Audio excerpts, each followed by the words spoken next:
Rukun ra rukun karepmu. Kok rukun ra rukun karepmu ki lho lambemu ki lho ger jebles ae. Suarane hebat, larase pleng. Alhamdulillah. Lanjut. Ayo. Lah ndi? Ora pane, kono wis 150 ta, Dek. Urung iki lho lagi iki lho. Angka 2 Monggo Cak Yuda mriki wonten hubungan. Nuwun Mas Bayu.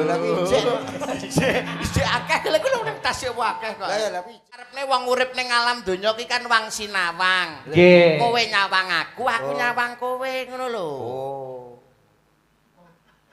Piye? Kok terus mleng tok piye? Lah terus Malah iki mbok sawang tak culek sampeyan mripat. nyawang aku nyawang kowe.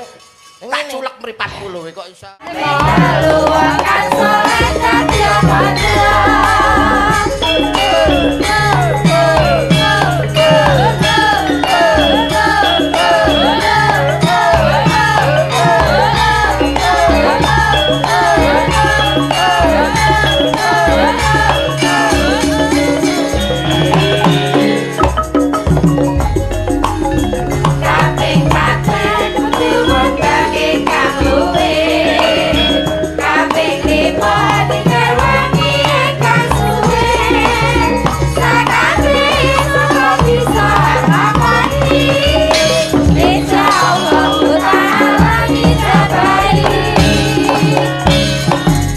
Assalamualaikum warahmatullahi wabarakatuh. Selamat malam Cak Yuda. Waalaikumsalam warahmatullahi wabarakatuh. Wilujeng dalu Mas Bayu. Alhamdulillah Cak Yuda kula panjenengan saged sowan mriki nyambung tali silaturahim nggih Cak Yuda. Saestu alhamdulillah wa syukurillah ngagungaken asmanipun Gusti Allah. Dene dalu punika panjenengan lan kula saged sowan wonten pondok pesantren Gontor ingkang hebat luar biasa dalam rangka 1 abad pondok pesantren Gontor. Hebat Mas. Kula gadah pantun Mas. Apa pantunnya dari Mas Yuda? Menyang Babat numpak sepeda motor. Nggih. Transit Lamongan bablas Jakarta. Terus Selamat 1 abad pondok pesantren Darussalam Gontor, semoga jaya sepanjang masa. amin ya rabbal alamin.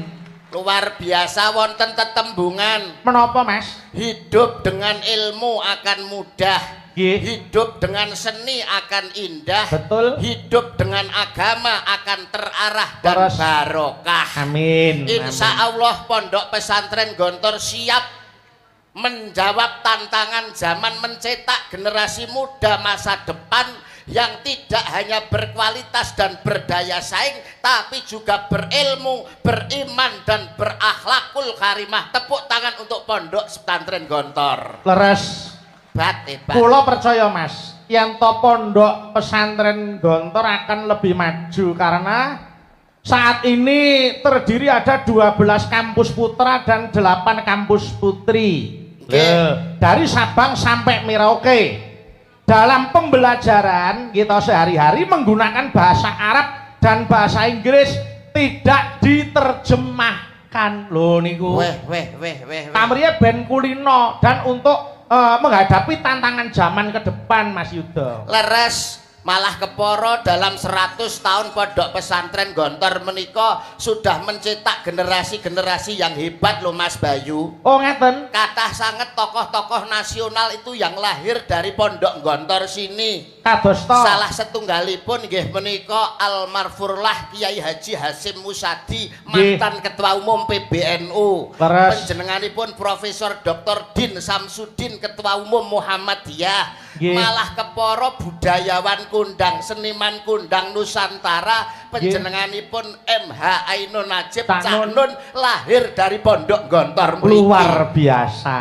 Yes, Kebanggaan tersendiri Mas Yuda. Nggih, seneng. Mergo lulusan Gontor kuwi ora bakal ngisin-isinke ning masyarakat. Saestu. Lho, ngaten. Kepara bisa dadi patuladan yen cah nom-noman ya dadi bocah nom sing kena kanggo contoh nom-noman liyane sing di luar pondok. Leres. Lho niku. Ilanipun Pondok Pesantren Gontor menika saestu hebat luar biasa, malah kepara dalu punika kula panjenengan yektosipun lak namung ngalap berkah to Mas Bayu. Betul, Ngalap leres. berkah dumateng sedaya para alim ulama, para kiai, ugi takdim lan sungkem kula dumateng para kiai alim ulama, para pengasuh pondok, para ustad ustadah santri sedayanipun. Mugi-mugi barokah gesang panjenengan lan kula. Amin, amin, amin. Tur niki ngeten Mas, ini saya bisa matur ini panggung yang luar biasa. Leres. Panjenengan pirsa to, panjenenganing pimpinan pondok wiwit njenenganing Bapak Kyai Haji Hasan Abdullah Sahal. Nggih. Anggenipun lenggah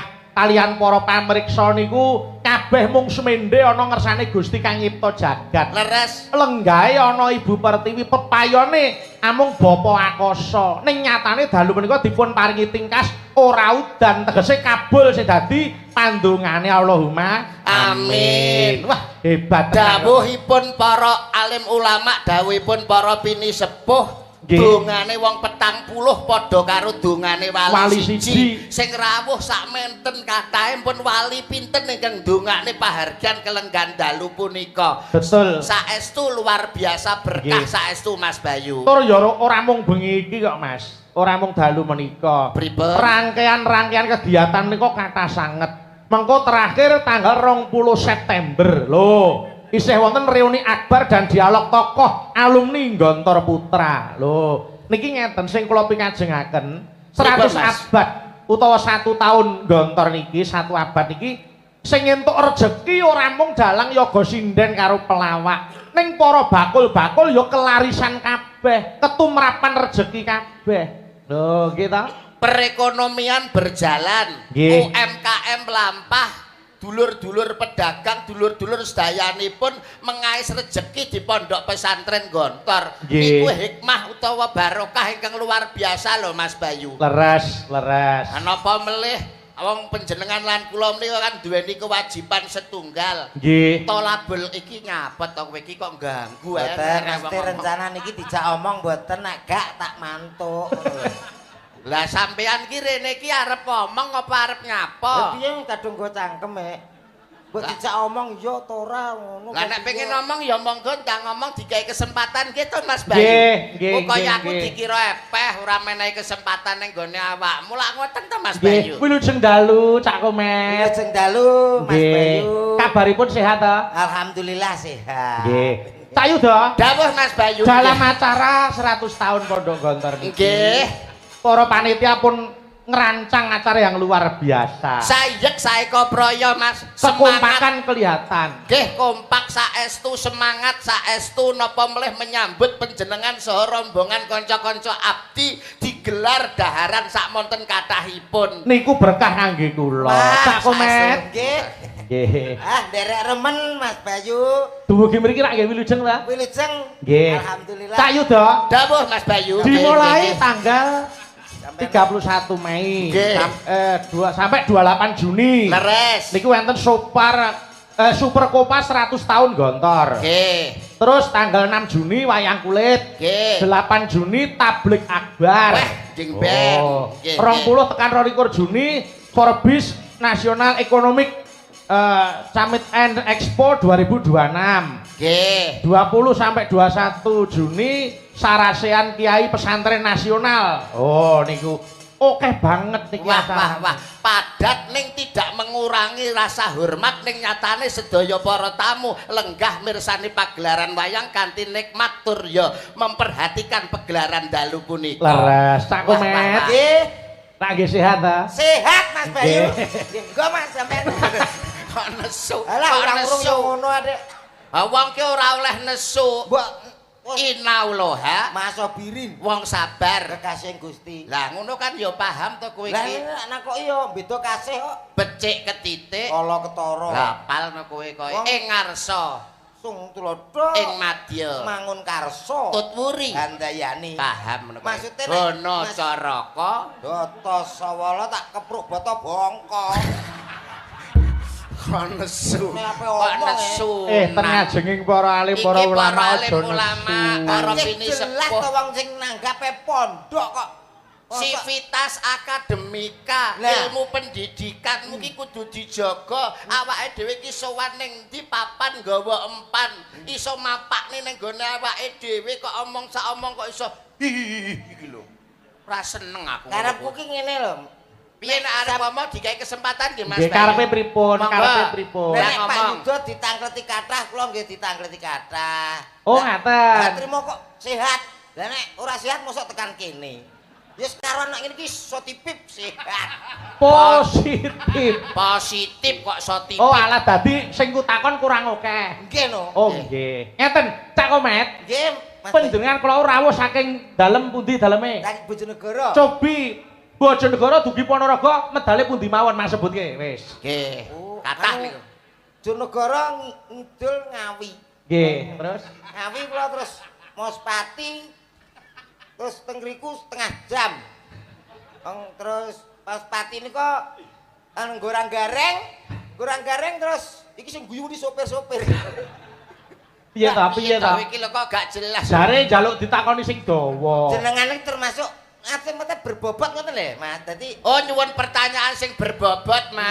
Oh, alah, nggih. Mas Komet, kaya kernet. saking pundi panjenengan? Saking Bojonegoro. Wah, ngliwat Magetan kalau wau. Nggih. Ngertos Gunung Lawu. Oh, ngertos. Bobote Gunung Lawu pira, Mas? Lah terus nek berbobot lho ki pertanyaanku. Nyen sewu, mriki wonten timbangan gunung. Berbobot kok terus bobote gunung. Lah ngewohke to Mas nggih to? Aku ki repot Panjenengan kalih kula kedah pripun nek ngaten? Ngeten iki lho, berarti termasuk sampean-sampean ki menyepelekan apa yang sampean lihat. Lho kok menyepelekan ditakoki akeh-akeh terus gak iso jawab ngono. Ning pondok pesantren Gontor ki tak buktekno Mas. Nek sampean karo aku panggah cek cerdas aku.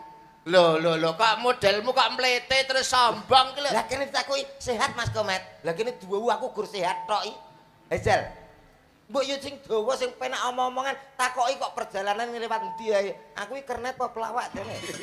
Boten aja nos. Ya wis, nek pancen panjenengan gen lega ya monggo. Atur salam dhisik. Atur salam. Ayo ketemu mekaten to. Salam. Salam ki sunah sing ngucapke. Nggih. Ning wajib kanggo sing jawab. Ayo no. Ana salam sing gak wajib dijawab. Napa? Salam imam karo makmum pas atakiyat akhir. Assalamualaikum, masuk makmum. Waalaikumsalam. Ayo bro, selfie lho. Layak aku tau tak jawab didoni. Kabeh iki ana trap-trapane. Ana trap-trapane. Lah, kula kan teng pinggire sing arep dhewe kae. Nang gurine pas. Ngarep dhewe imam. Kudu. Lho, arep dhewe sing mimpin salat ke jenenge imam. Oh, kemeruh Mbah Kabit nggonku kae. Lho, lah ya Mbah Kabit kuwi dadi imam. Ora. Imam ki biasane pinggirku nak ngarep kae Mbah Kabit. Salam ngono. Assalamualaikum. Waalaikumsalam, Mbah. Oh, sing nasar iki kowe kok ayo ngaturke salam sing apik, cah kok baguse kaya ngene. Gak seneng aku lho.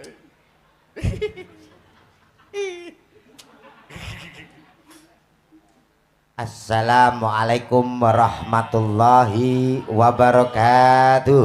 Waalaikumsalam warahmatullahi wabarakatuh. Alhamdulillah.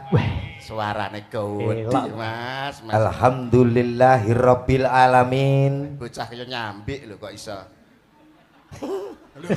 Wis guyu ki lho wis diruwokke tenanan kok. Ya ya aku ora ganggu lho Ki. Ganteng-ganteng no. Delokne nyambik. Bismillah. Alhamdulillah. Alhamdulillahirabbil alamin. Sholatu wassalamu alaikum warahmatullahi wabarakatuh. Waalaikumsalam warahmatullahi wabarakatuh. Alhamdulillahirabbil alamin. Sholatu wassalamu alaikum warahmatullahi wabarakatuh. Waalaikumsalam warahmatullahi wabarakatuh. Yang sewu Bapak Ibu niki teng pondok ampun sengengesan nggih. Dadi dijawab salam kula. Assalamualaikum warahmatullahi wabarakatuh. Waalaikumsalam warahmatullahi wabarakatuh. Alhamdulillahirabbil alamin. Sholatu wassalamu alaikum warahmatullahi. Mas, iki lho. Wis sampean arep mukadimah ta? Nggih. Iki ora mukadimah lho. Lha napa? Iki mukok-mukok jenenge ngene iki. Muka dimahmu ki lho piye? Salam kok mulek. Mulek kae ki lho kudune kan as-sholatu wassalamu ala asrofil anbiya. Waduh kurang ambiak berarti. Ambiak apa? Ambiak untukmu kuwi kok iso kurang ambiak. Alon-alon piye Mas? As-sholatu wassalamu ala asrofil anbiya. Tanggap pondok lah ngapal seminggu. Mulane kudu hati-hati. As-sholatu wassalam ala Waalaikum. Alah. Kok iso Wes dang anu ngene lho. Sholatu wassalamu ala asrofil anbiya wal mursalin. Sayyidina wa maulana Muhammadin wa ali wa sahbihi ajmain amma ba'd. Wah, hebat. Pertama-tama sebelum yang kedua, Lho, piye to? Kok pertama-tama sebelum yang kedua maksudnya piye? Maksudmu lho. pertama ya saurunge loro to, Mas.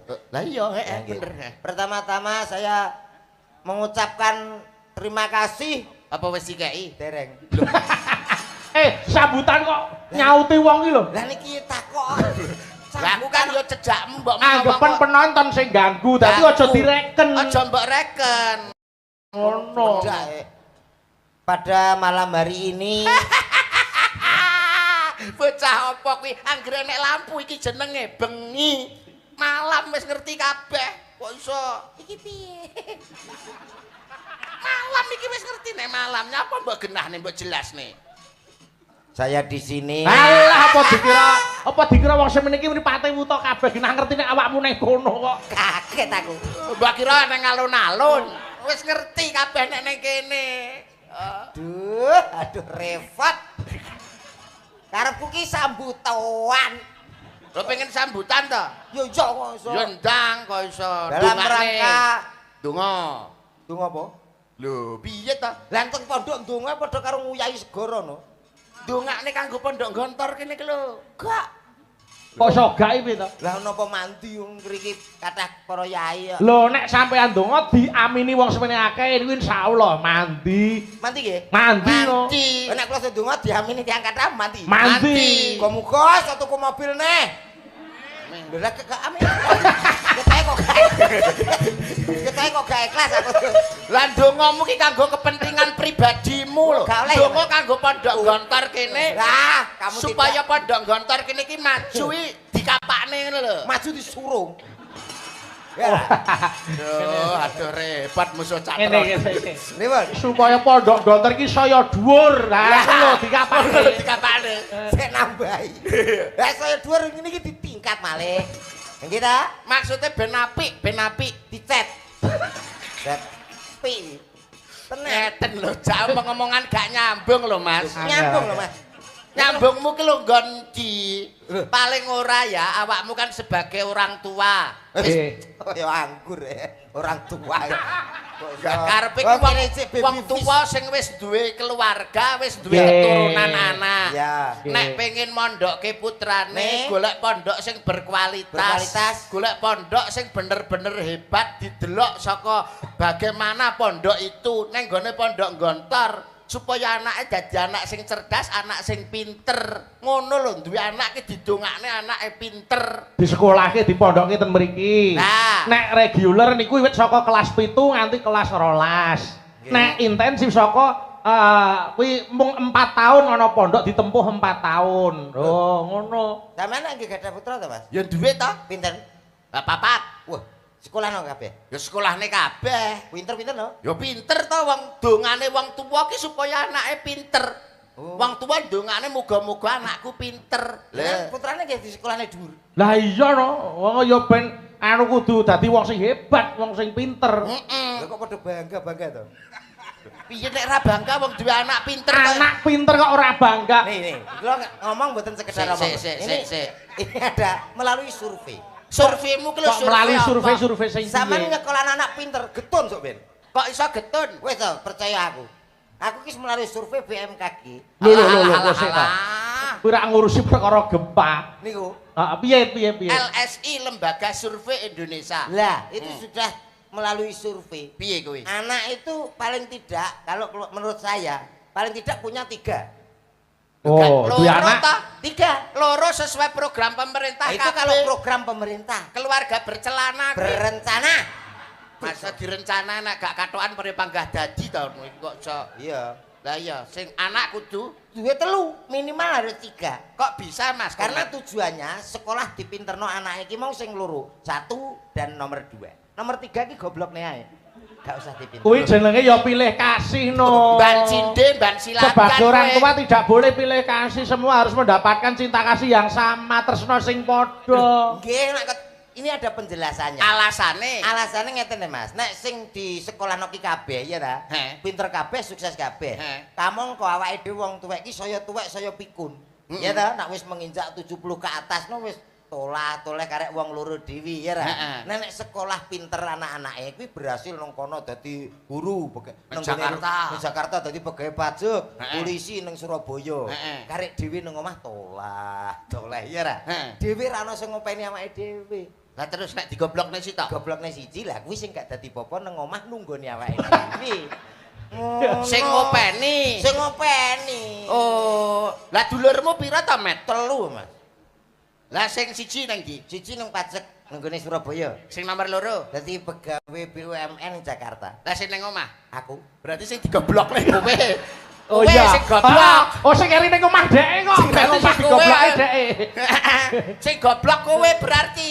Wah, berarti lagi kroso. Berarti aku. Kok Berarti aku. wong duwe program dhewe kok ora iso ngrasakne. Anak ki dipinterke.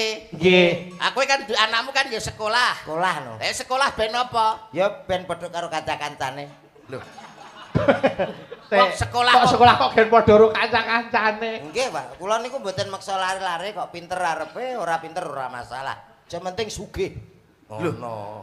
Wis. Nggih, Pak Bu nggih. Kula dongake mugi-mugi sedaya sugih Allahumma. Min. Oh gak maksudnya dengan pinter, dengan kemampuannya, dengan skillnya akhirnya nyambut gawe iso nglumpukne duit akhirnya Dadi dadi wong sugih. Ora mesti. Tanggoku ki pinter ya gak sugih belas. Kowe ngerti sing bobol ATM, kae wong pinter-pinter lho, Mas. Iya wong bobol ATM kae wong pinter. Wong pinter kan nek gak pinter mesti kesetrum ndase kae. Kae nyatane yo gak sugih-sugih ya ta. Oh iya Sing ya. penting iki sugih. Lah Oke. tapi kan nuwun sewu Mas Bayu Nggih. nggih. Ana tembange kuno jaman biyen kan ana tembang kuno. Piye? Bocah pinter besok dadi dokter. Tumpakane montor helikopter. Pura bangga wong pinter dadi dokter numpake helikopter. Lah Lho, sampean sing gak pengalaman. kok ngelokke gak kepengalaman? Bocah pinter sok ben dadi Dokter. ora kabeh dokter pinter. Kosek ta, kosek. Iki kok apa-apa kok sarwa disalahke to. Lho salah no, Pak. Lah nek ora pinter ya ora bakal dadi dokter to ya wong kuwi melalui proses beberapa apa pendidikan kok. Lah nyatane wong kula mbuktekno dhewe nek pancene pinter nyapa aku mreksakno anakku kok ditakoni. Sakit apa, Pak? Lah aku ngerti nyapa tak gorene. Iya ta? Kudune wong pinter aku lagi gendong anakku ngono. Ini kena malaria lho ngono. Iki ditanes lho ngono. Ya jenenge prosedure kesehatan ki nek jenenge dokter iki diperiksa dulu lagi ngerti penyakite. Apa diperiksa ya gak nyenengke belas. Kok gak nyenengke? Anakku gur ditul. Sudah ndak apa-apa ini ngono lho. Lah wong ora kulaan mbok ditutul rata. Dadi kan awake dhewe iki puas ngono. Maksudnya ditutul pindho iki dokter wis bisa anu Kuwi dinggo mendiagnosa. ngecek detak jantung kecepatane pira ngono. Jenengan kok ketoke mbantu dokter. Wong dokter mari ngono terus ngomong, "Ndak apa-apa, Pak. Ini ringan, cukup dirawat jalan aja." Loh, aku yo nesu no sebagai bapak. Lah kok nesu? Lho dirawat nang dalan ya nek naik kendaraan. Lho, anak kendaraan Allah Gusti, cah kok goblok murah umum lho. Lho, dokter ngono. Karepe dirawat jalan kuwi ya Mas Komet, Nggih. kuwi nek ngrawat karo mlaku. Apa iso? Masang impus muntal pil. Ayo, Dek, ayo, Dek. Dek. Ayo kok kamu kok gerak terus aja. Ora iso lho, Mas. Ya aja kaget Mas Yuda. Nggih. Sedulure dhek rak 3 to. Nggih. Dhek rak sing nomor 3. Lah niku kok Aja kaget. Aja kaget. Kene lho, Met, sing dikarepne rawat jalan ki awakmu gak nginep ngono. lah aku nginep ya apa kenal ora kok nginep lho. Lah nek kuwi nggone keluarga aku nginep. Rawate ki lho karo mlaku. Ora iso. Ora oleh nginep kowe. Ya yo ora kenal yo ora nginep. Rawat jalan iki tegese ora diinepke ning rumah sakite kuwi. Ora kon turu ning rumah sakite kono. Ning dalem kok doktere nyawat-awati saka kadowan. Ngono lho. Oh ngono. Heeh. Ya apa ora dipasang CCTV. Ah terus dokternya ngomong piye meneh? Hah? Dokternya ngomong piye meneh? Aku mari ngono priksa. Nggih. Apa kowe? Lah kok iso kewemeruh to? Kok dokter kok kemeruh pancen dokter ki ya ngerti. Nah, ini Bapak usianya berapa? 40, Pak. Bapak suka makan kambing? Ya. Enggak boleh, Pak. Loh, kok kau wong aku tuku-tuku dhewe ya. Enggak begitu. Maksudnya dokter ki kok ora ngono. Ora kok yo aku ngerti nek kuwi dhuwit-dhuwitmu dhewe lah tuku-tuku dhewe aku ki ngerti. Loh, Tak suwampet pisan nek wis suwe-suwe. senenge. Nesu aku ki nesu. Aku ki nesu. Ayo ngomongnya terus ngene kok. Nah. Enggak boleh, Pak. Itu anu kambing mengandung kolesterol ngono. Lah betul, nggih ta Mas. Ayo no Bayu, nggih. kena no. Saya Yang ora cocok kuat ya sirahe ngelu wong mengandung kolesterol kok. pendapat dokter saya sangat setuju karena kambing itu memang mengandung kolesterol. Bener, betul kuwi. Lah sampean ya padha karo doktere. Lah kok iso? Loh, kambing ket biyen ki mengandung cempe. Oh, kambing kok mengandung kolesterol ki lho. Lah nek takon kolesterol metu pira, Lek? Kalih lanang karo wedok. Enggak, maksudnya bener ya ta. Iya. Nek kambing kuwi mengandung cempe bener. Iyalah, ya. Maksudnya cempe ki lho, karo kambing Ya. mengandung kolesterol. Oh, berarti putune kambing. Berarti putune kambing ki jenenge kolesterol. Daging kambing Ya, iki lho. kuwi ana kandungane. Nek makan banyak, Ya. itu nanti bisa kena kolesterol, Kolesterol. akhirnya darah tinggi terus stroke. Berarti kakan daging. Iya, Lah macan kan bendino panganane daging kok ya ora stroke. Ora. wong nek ra pengalaman, wong nek Nggih. ra pengalaman, Ah. menungso nek kakan mangan daging stroke. Stroke. Macan ke kakan mangan daging, stroke parah Mas Malan. Kandhane kuwi ngeyel maido kuwi. Macan ke stroke malah parah. Kok separah ya? Mlakune ngantek ngene lho, Mas. Coba nek ora aku kan mangan, dek iso mlaku. Sikil gandeng Ngadeg kae ngene. ngadeg gandeng dek kolesterol, kok kan mangan Akhirnya daging ngene. mlakune brangkang. Brangkang Umpama parah ke stroke. macan mlakune ngadeg no paling enek macan tos. Kok Wah, Aja senengane. padu, aja padu. Boten, nggih. Rasa udur. Filosofi yang baik untuk pondok pesantren Gontor, sedikit kata mutiara kanggo sampean. Nggih. angsal ta, Mas? Monggo. Boleh, asal, boleh. asal, boleh. Nggih, saya mboten ateges kula kok gurui napa kula keminter nggih pangapunten Awit. Kakak. Ning saderengipun Nggih. filosofi menika dereng nate ditemukan di mana-mana. Weh, Lah, temuan baru. Urung ditemukan arep mbok omongne iki lho. Lah ya iki aja golek kok. Oh. Kok kono ya nduwadak ya. Iya. Nggih. Jadi tidak usah orang hidup tuh perlu mencontoh filosofi yang satu ini. Ada 3 filosofi yang bisa kita ambil dari nama-nama setan. Lho, wis setan. Kok iso setan tok gawe rene iki? Ya wis pas Mas nek setan ngomong setan ki ya wis pas. Maksudnya jangan ngentahi ngono Mas, iki kan ambil filosofinya. Dari sisi baiknya. Sisi baiknya. Mengambil filosofi dari sisi baiknya setan. Setan Apa wae? ada tuyul, ada kuntilanak, Terus dan pocong. Weh. Yang pertama filosofi tuyul. Yang pertama setan-setan gundul. Nek gak gundul aja dadi setan. Alah iki lho. Setan gundul utawa tuyul. Tuyul. Mengandung filosofi bahwa marilah kita hidup mandiri iso golek duit mulai sejak kecil. Lah ngono lho. Oh iya. Kuwi filosofi. Kabeh iki ana sisi baik, ana sisi buruknya. Sisi baik, Tinggal sisi buruk. bagaimana kita melihat. Mensikapi Nggih. nggih sejak dini sejak kecil bisa Wis. mencari uang sendiri, Iya. berdikari atau mandiri. Mandiri. Hebat ki nek tuyul. Yang kedua ada kuntilanak. Filosofinya apa nek kuntilanak? Filosofinya kita harus meniru bahwa dalam keadaan seneng maupun susah tetap guyu. Oh iya. Ya. Tetep ketok bahagia. Bahagia. Wah, filosofinya masuk Mas. Nggih, ya kan? masuk. Hebat tenan. Terus sekarang Terakhir pocong. Pocong mengajarkan kita semua untuk hidup selalu sederhana. Artinya pocong kuwi ket biyen mulai biyen kan tek saiki kan nganggone putih, gak nganggo rena giwang ya gak gawe. Sampeyan tahu teman pocong kok nganggo merah putih ngono apa mana? Apa Enggak. nganggo batik lah kan ya gak Enggak. putih. Aku Iya, petok iya. ngono ya. Ah iki neh. Oh iya. Oh. Mengajarkan tentang Kesederhanaan. kesederhanaan walaupun banyak pakaian tapi pakaian yang terakhir tetap Ya, tetap pocong. pocong putih. Hebat. Nggih, nggih, nggih. Wah, Nggih. Nek, Apa ngapa nek? Pun. Tak empun ki apa? Lah modelmu kaya arek ngomong ngene mau. Mboten. Ya nek wis ayo sakniki diselingi tetembangan. Oke, siap. Niki kula tak ngaturake lagu yang bernapaskan agama Islam judulipun Pepeling. Nggih. Kula nyuwun tulung ingkang bawa didum Cak Yuda kalih Cak Komet. Siap. Nggih. Ayo sakniki kula dipun tinting dandang gula panjenengan ingkang bawani Cak Yuda. Nggih, ngagem cakepan rukun Islam saged. Oh, siap. Nggih. Dalu menika ibu-ibu waranggana anggenipun tetembangan kalih lenggah wae. Ora Siap, kudu nggih. jumeneng. Mboten sak, Nggih. pun. Ora Nggih. jumeneng. Yo saiki bagiane Cak Yuda karo Cak Komet. Siap, nggih. Monggo. Monggo dipun aturaken. Rukun Islam. Suarane sae wonten bebingah Rp50.000. Matur suwun Mas Nggih. Bayu, barokah. Ngene lho kok enake. Ya ampun, anak. Ngono kok pas sing aku gak iso to. Kang lima puniki. Swantenipun hebat, monggo menika wonten Suwun, Mas Rp50.000. Bayu. Nggih, jan awake nek bejo ra kaya awak. Mas Bayu dono wewek ya. Iya. Monggo. Kating dakno mring para sama.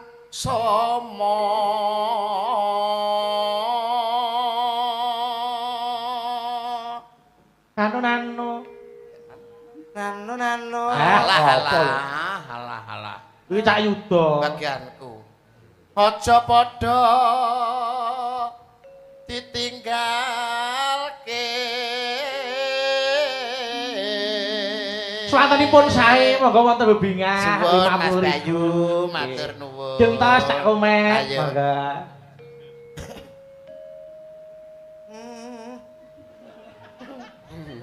Ayo kok. Iya cah kita. Kata-katane ngene. Ya mbah kok iso takok ngono lho, coba. Kata-katane apa? Rukun Rukun karepmu. Oh, kok rukun ra rukun karepmu ki lho lambemu ki lho ger jebles ae. Rukun Islam puniku. Nah, ayo.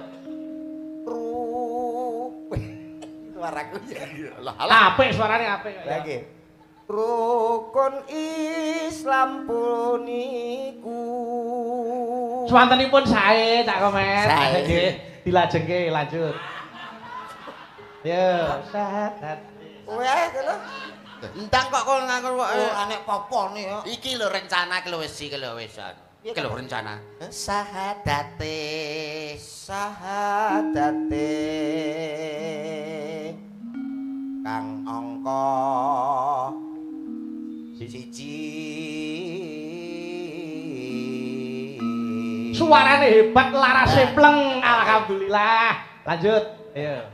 Lendi. Ora pane, kono wis 150 Adek. Urung iki lho lagi iki lho jan. Ora kudu ya. Ndang kono. Kang angka 12. Monggo Cak Yuda menika wonten hubungan. Nuwun Mas Bayu. Lah ijek. Isih akeh lha kuwi nang tasih akeh kok. Lah ya lah ijek no. Dene kangka telu. Pengen ora? Ramadan ngono ayo. Oh, bayi kok warai. Ora. Dinteki sisan. Ayo. Ramadan kok dintekne? Ora tegese tembange niku dirampungke. Ayo. Ramadan nindake poso. Papat ya. Papat Yakat yakat ping 5 ping 5 munggah haji. Nggih, terus Apik. rukun Islam sampurna. Ayo. Rukun Islam. Rukun Islam sampurna. Alhamdulillah. Luar. Hebat tembange ya luar biasa, suarane ya apik. Nggih. Monggo yo dilajengke sik langgame monggo. Nggih. Oh, lah kok getun. diaturke tembange pepiling buka celuk saka sapa? Saking Mbak Fahmi mengko nglerek. Nggih, jejere ngono. Nggih, monggo. Ya Mbak Fahmi, monggo. Yen wancine tansah dielingne wis wancine padha nindakake aden wis ngomandhen wayahe sembahyang nah tapi wajib jamuwe pangeran salat dadi jagae agama limang wektu kudu tansah dijaga kanthi istiqomah lan sing tumaknina luwih sampurna yen berjamaah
wajib dawuhe pangeran salat dadi jagae agama limang wektu kudu tansah dijaga kanthi istiqomah lan sing tumaknina luwih sampurna yen berjamaah Nuhur lan asar salat sayakti ngadoke tidak mungkar maghrib lan isya jangkepe prayogane ditanggo salat sunahe aja sembrono iku perintah agama kelingana ning donya sedelo sampeyan kawangan asal sing kuwasa yen kepengin besok munggah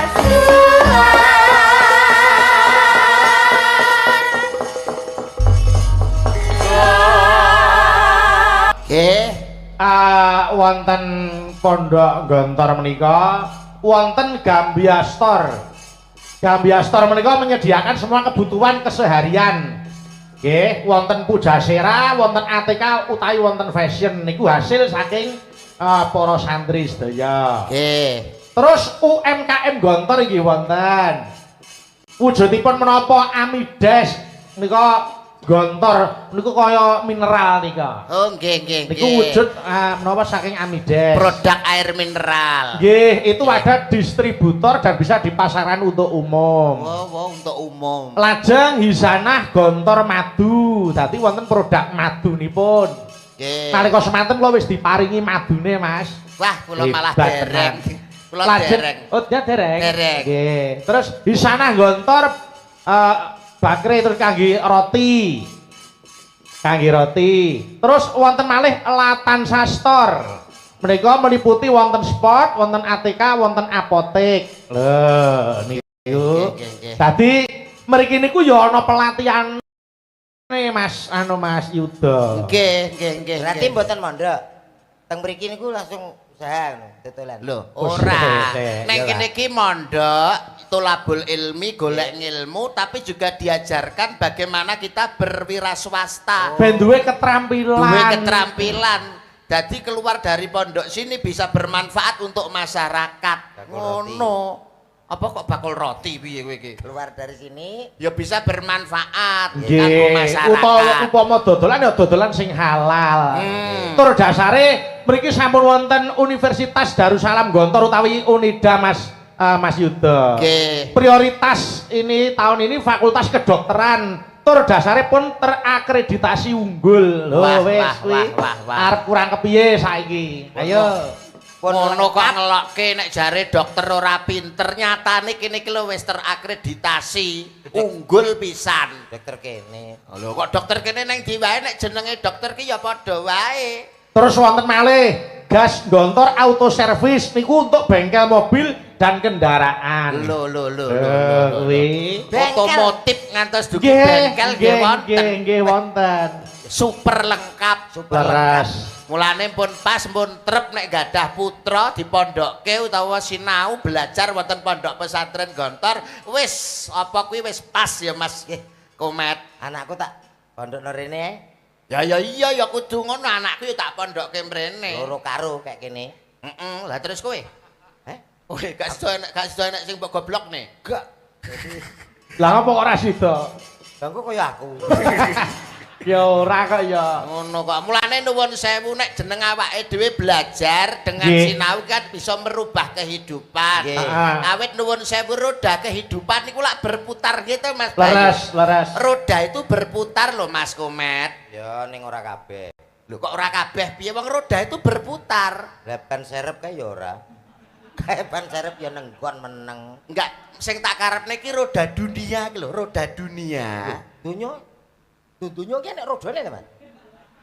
Kulo ki wah, kuwi nek kadung roda dunya bocor piye kuwi?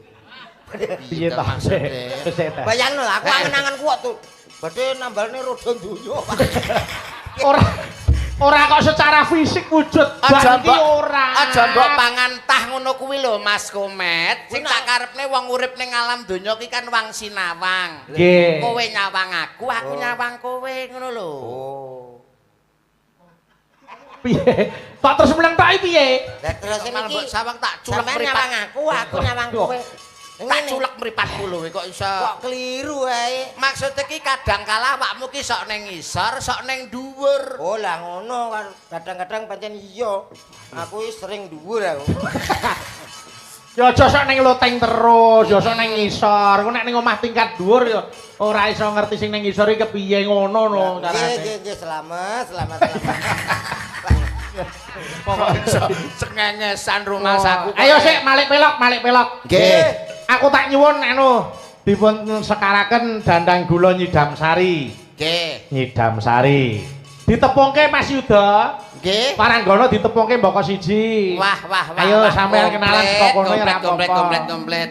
Nggih. Nuwun iya. pangapunten wiwit saking ingkang mepet Tengen kula pas ki mepet debok. ingkang mepet getepok. Heeh. Nggih, nuwun pangapunten boten ngirangi Subasita lan Trapsila nderek pitepangan nggih Mbak nggih. Nggih, Mas Yuda. Paring asma Mbak sinten? Kula Ayu Saking Medion. Biasane sampean kok gak ngono to, Mas? lah piye ta? Nganggo lagu. Coba piye? Lah nek gawe lagu piye ta? Lagu piye? Wong Lagu seni piye? ora budaya. Oh nggih ya dimaafkan. Lali apa piye kok?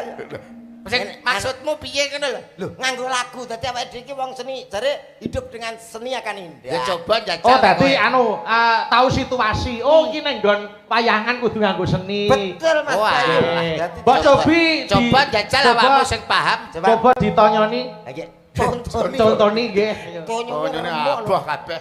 Coba Monggo. diperhatikan nggih. Nggih. Mas kendangnya Mas. Yen Nggih. Yo kendange. Kendange kon ngapakne? didal. Alah. Iri. Ora. Oh, Piye? iri. Iramane apa? Dangdut. Nggih Dangdut, pop rock, blues. Tak dangdut dah. Oh ya. Ya. Ya. Yuk, mulai. Yang ini siapa namanya? Dek. Namaku Gile. Tia Ayu. Pancene ngepasno tempo tadi. Wardi.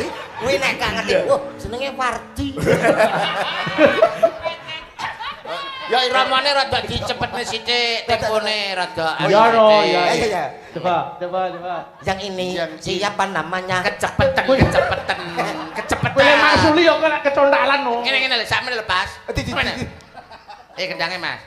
Ben bingung. Iso Ya. lho. Pos. Ah, tak tuwek ra iso. Ah, kamu sih ketuwean. Urung muni barang kowe lagi arep barang kowe. Ayo. Sowi gagu. Yuk. Yang ini namanya siapa, Dik? Nama aku Loh, penak ya kan? Ayu Kusumaning Tias. Mbak Ayu, Iya. rumahnya di mana, Dik? Medion anake Pak Yogi. Rumah Alah, saya Ben kono lho. Pose ta. Mas, apa Sing itu? Mas Suli iki ben kene. Awak dhewe iki wis ngerti tok-toke gak ngerti ngono lho tak tuwapok tak suweki raiku. Raimu. Ngutang lali ngono lho sampean. Ayo. Mbak Ayu, rumahnya di mana? rumah saya di kota Medion. Oh. Apa kamu sekarang masih sekolah, Dek?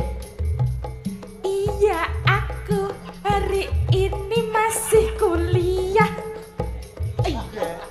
Kamu semester berapa sekarang? Wes sampai subuh. Aku masih semester 2. Oh, kowe, Kang. Empun. Lho Kok ampun, piye to? Isih terus. Sebelah Apa nih piye? Sebelah jajare. Sebelah kok tak Mateke wawat. ampun. Ya. Untuk yang ini Terus jajare. geser lagi. Namanya siapa? Yo. Aku Iya. namanya Dini Wahyu. Lah kok ndi? Lah wong kok tekon kok piye? Dilagokke kok kondi? Kondi. Kamu Nah, asal dari mana? ngono lho. Asalku Iya, Dek. dari kota Nganjuk. Oh, Nganjuk. Terima kasih. Terus lanjut geser. Ngerotok. Yang ini siapa namanya? Dek, semangat.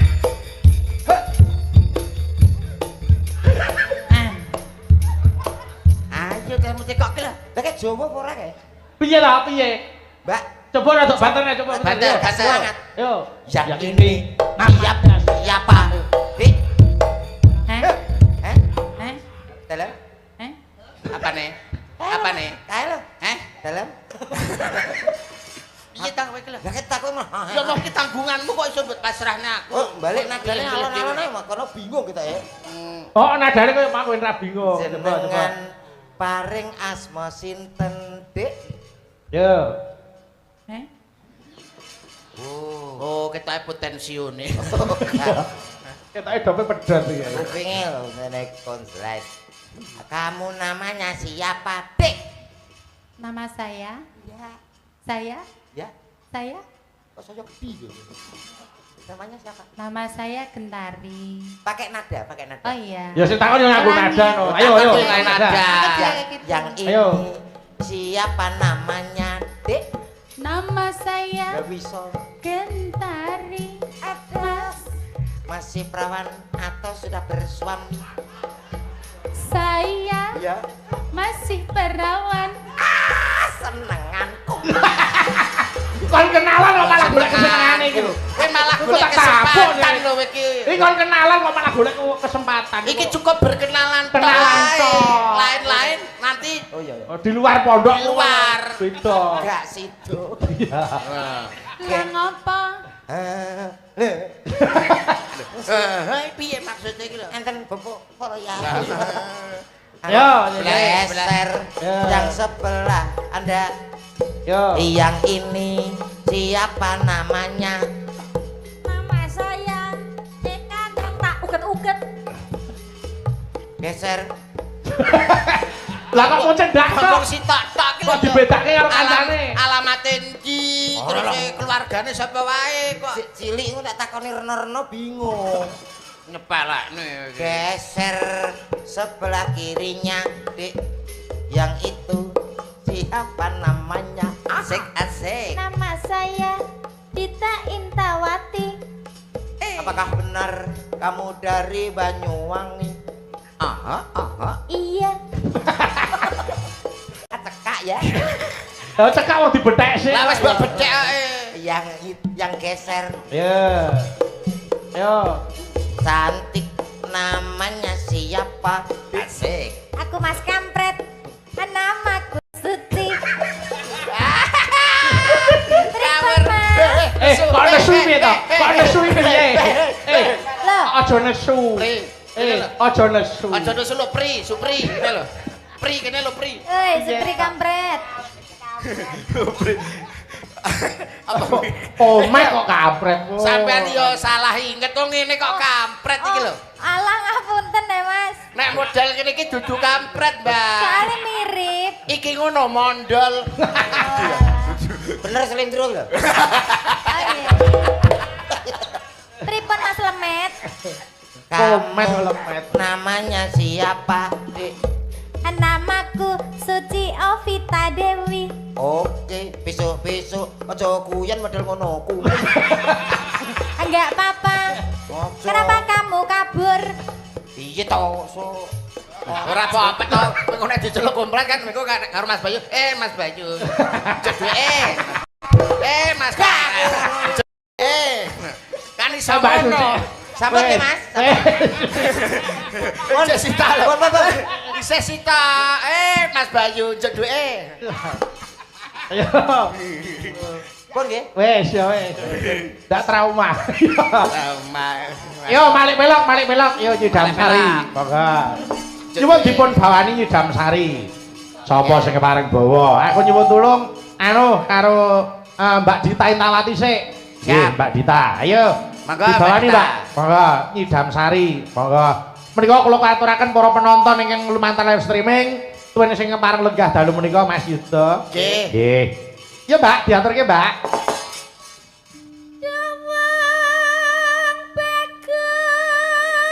Aku.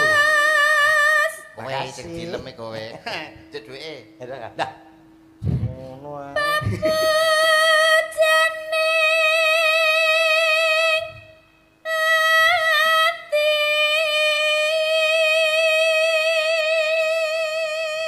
Nano neno.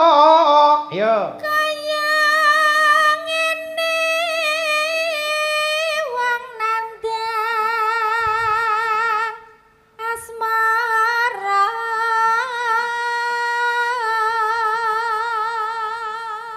Nano Apa awakku dhewe.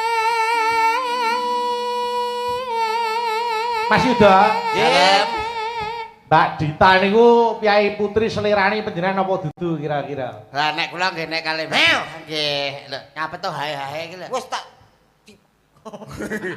Ora nek Mbak Dita iki nek Piye ngopo kuwi kok? arep ngomong apa kowe iki lho wong ditakoni karo Mas Bayu kan wajib pun jawab to. ya engko tang mbok anu. Ora.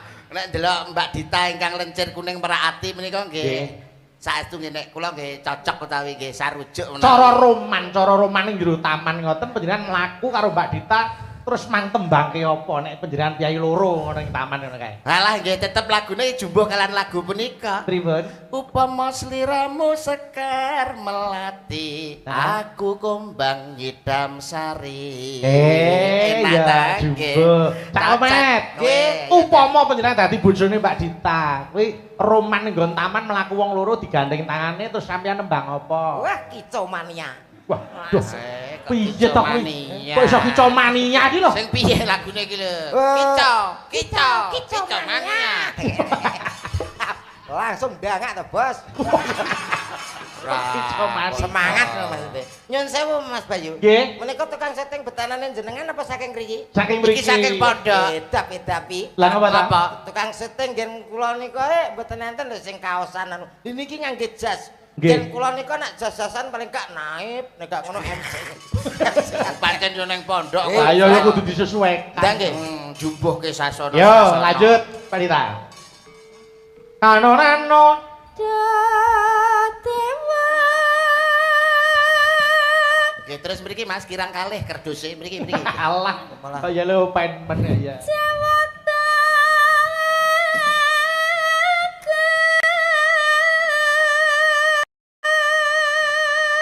Nenoy walas sana mring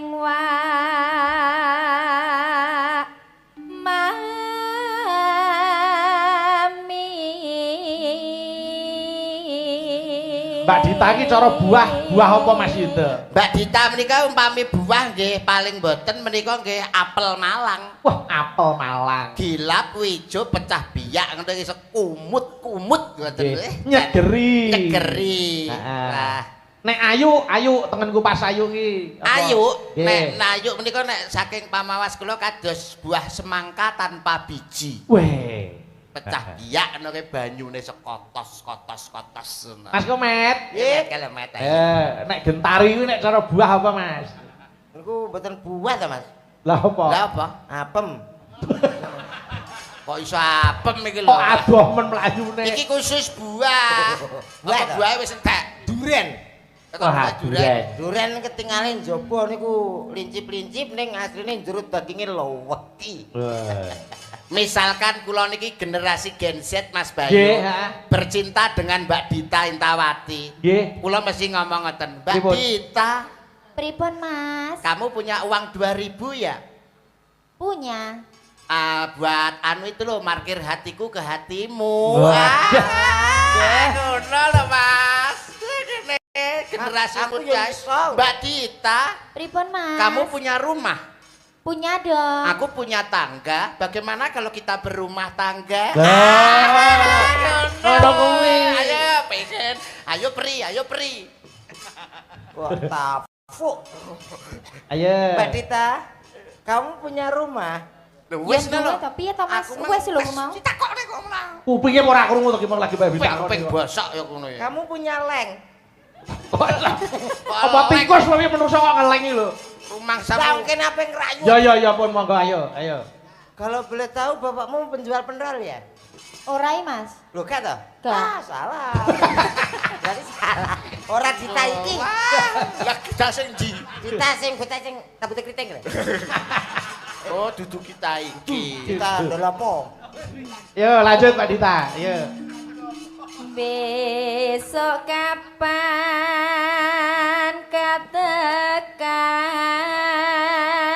katekan Nenoy.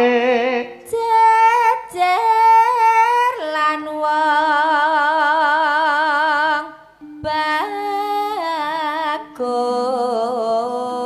bagus. Lanjut. Lanorane.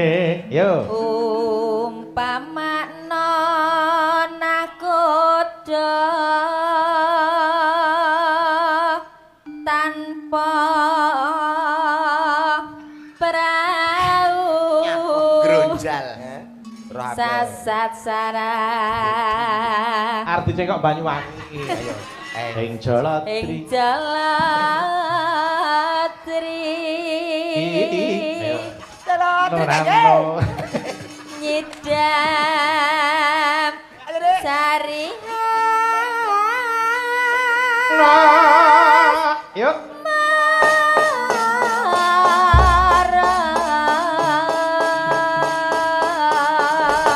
Monggo langgame nyuwun tulung Mbak Eka perhatining sih. Monggo. Ya Mbak diaturke. Monggo. Yuk.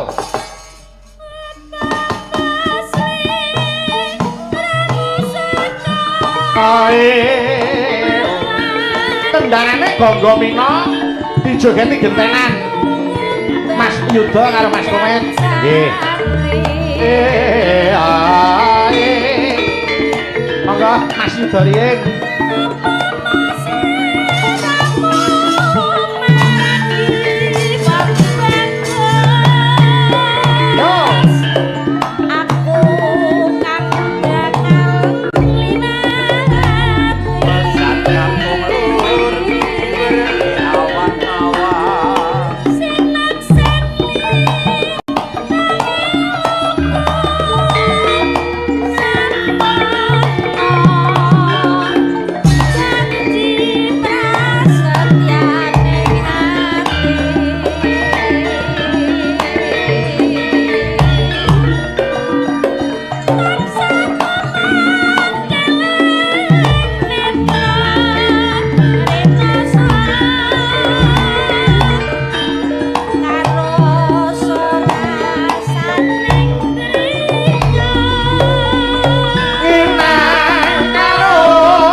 Bablas tembang kangen monggo.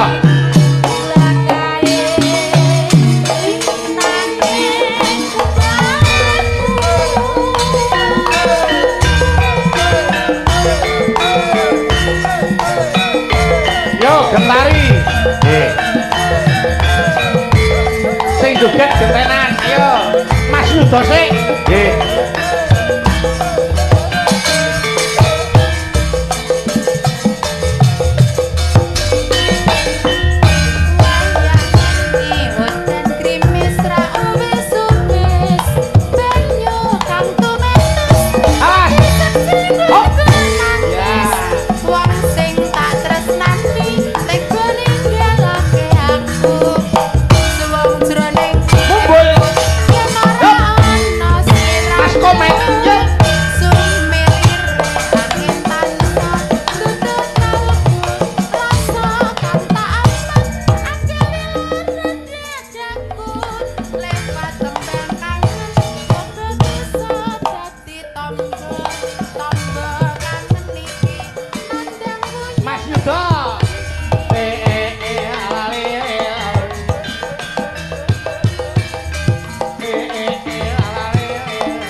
Ngono kok jare wong budaya.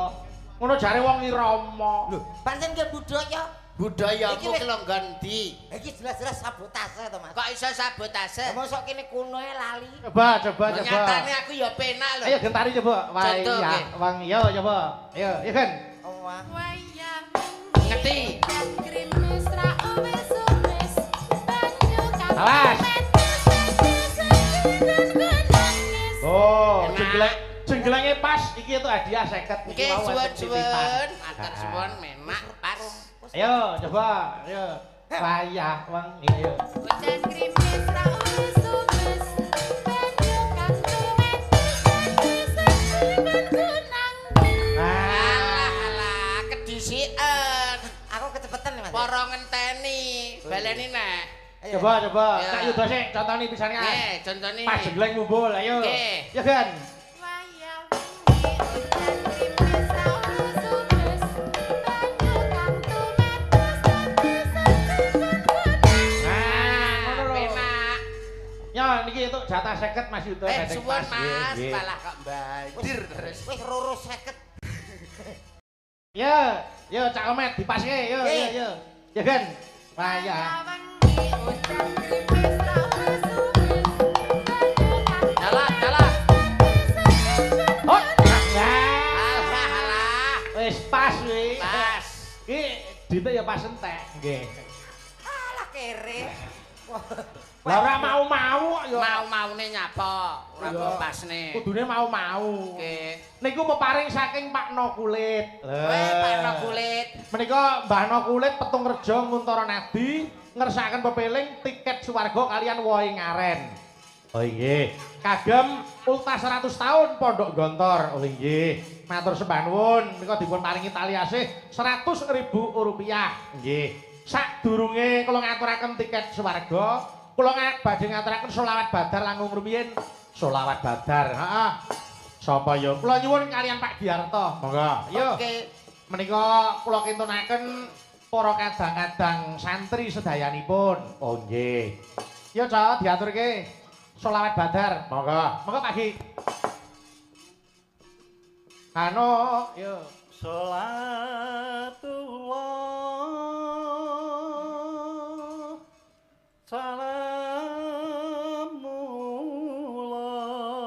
salamullah ala toha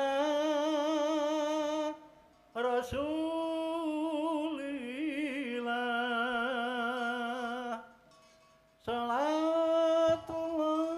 salatullah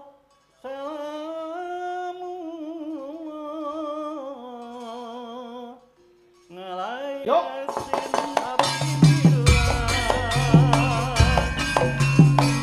Alale,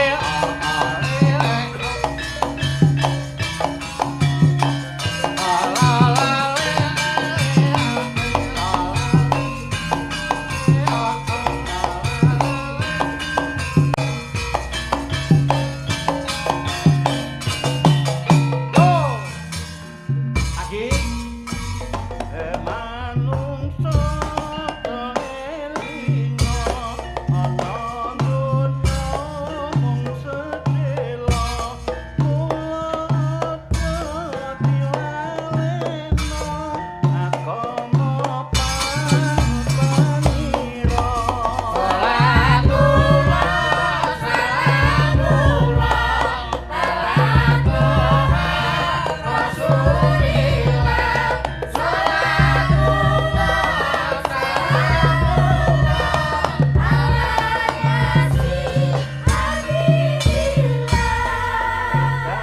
apa dasulaya prayogane darupurna tiba kabeh nunggal bangsa nunggal basa lan negara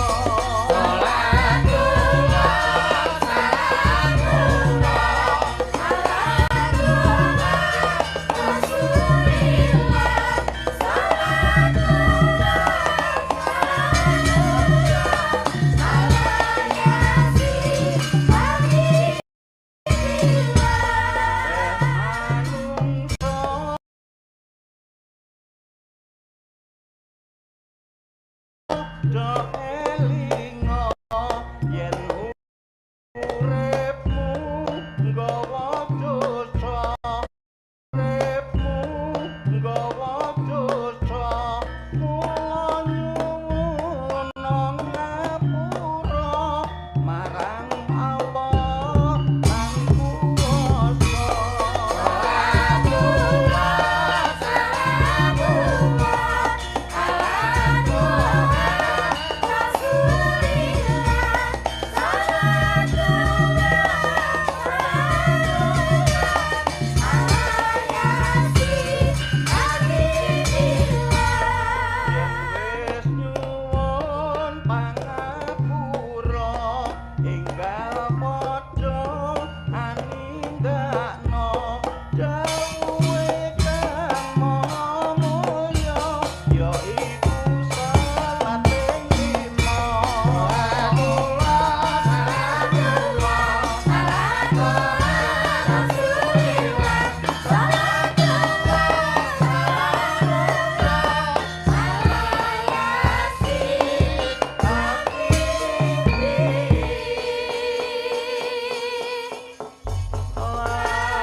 Cak Yuda, Cak Komet. Nggih, Mas Bayu. Sawetawis satur panglipur mangke dipun lajengaken wonten Patek Sanga. Ing ngomber jagatipun. Nggih. Nggih, bakune kabeh padha kecekelé. Nggih. Merga ana dina iki swasana negara Ngastina iki lagi prihatin. Prihatinke Ndara Parikesit sing lagi lunga tanpa pamit. Oh ngono ya, Mak. Yang kowe karo aku keladuk nggone seneng-seneng malah kurang prayoga. Kabeh